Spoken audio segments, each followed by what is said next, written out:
Evo nas na Odličevom vijencu u kafiću Irish Pub da popijemo kafu poslije promocije knjige Miljana Dodika u Medija centru. U prilog promociji htio bi da kažem da promocija pokazuje ugovor Tuđmana i Miloševića o podjeli Bosne i neutralisanju iz cijele priče većine kao što su muslimani. Zato bi ja kao autentični Srbin preko Drine sa zapadnih strana, koji je radi takve sulude politike ostao do svog zavičaja, kao što su i mnogi drugi ostali, 500.000 Srba je nestalo zahvaljujući tom ugovoru Tuđmana i Miloševića.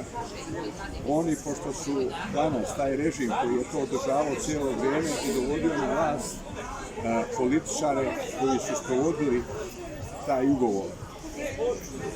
Svaki aneks ugovora su sprovodili, međutim velike sile su im ušle u trag da oni na destabilizaciji Bosne i Hercegovine sa tim destabiliziraju i cijeli svijet, bave se vrlo sumnjivim poslovima, narkoticima, oružjem. Tako su i postali samodrživi projekat i taj ugovor je tako i danas očuvan.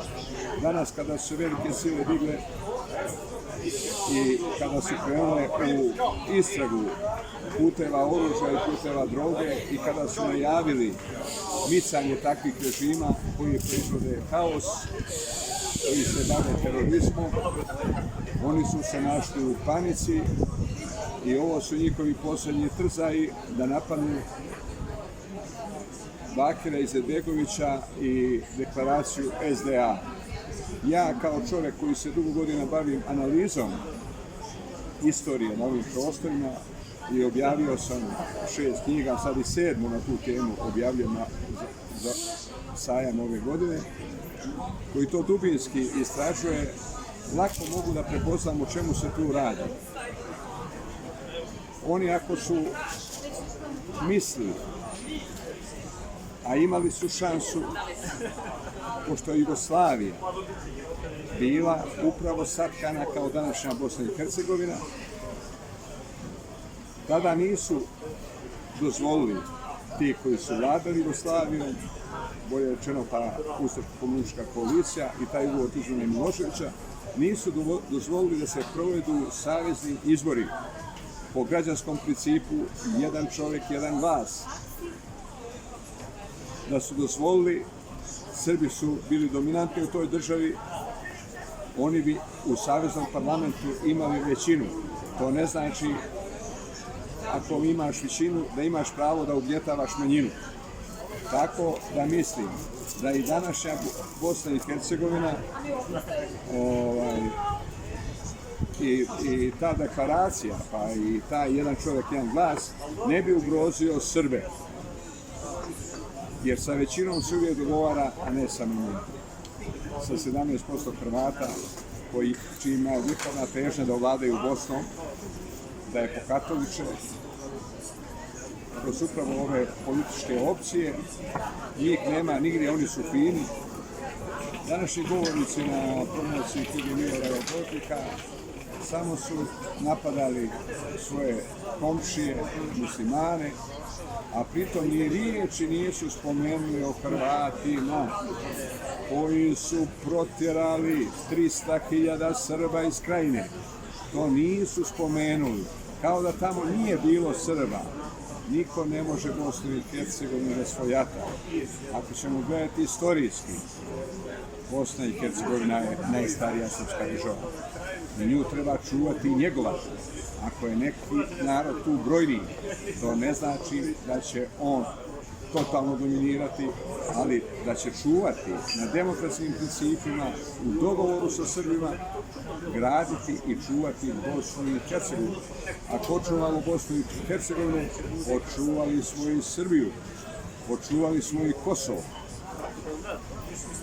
Ako idemo na kompenzacije, kako ove neznalice govore, misleći da će, ako dadnu Kosovo, da će dobiti Republiku Srpsku, grdo se varaju. Znači, samo sa muslimanima gdje smo mi izmiješani u svim bivšim jugoslovenskim republikama. Znači, Srbiji, Bosni i Hercegovini, Makedoniji, Crnoj Gori. Umjesto da s njima cijelo vreme dogovaramo, mi smo otišli za Latinima, starim varolicama i doživjeli smo kraj i progon i nestanak. Ne do Bog ovih kako su krenuli, ako bi napravili, ne daj Bože, taj rat. Svi muslimani iz cijelog svijeta, misleći na Bošnjake koji su iz Bosne i Hercegovine, došli bi da brane Bosnu i Hercegovinu, a to je otprilike kako sam ja nekad u šale, ali i u zbilji kažem, to vam je isto kao 1914. godine kad su naši dobrovoljci iz Kanade, Amerike, Australije, raznih zemalja, destinacija svijeta gdje su bili došli da brane Srbiju i srpski narod. Tako bi ovoga puta došli i Bošnjaci da brane Bosnu i Hercegovinu, a u takvom, ne daj Bože, ratu mi bi bili nestali, mi bi nestali sa tih prostora. Oni su i onako naošteni radi Srebrenice na nas.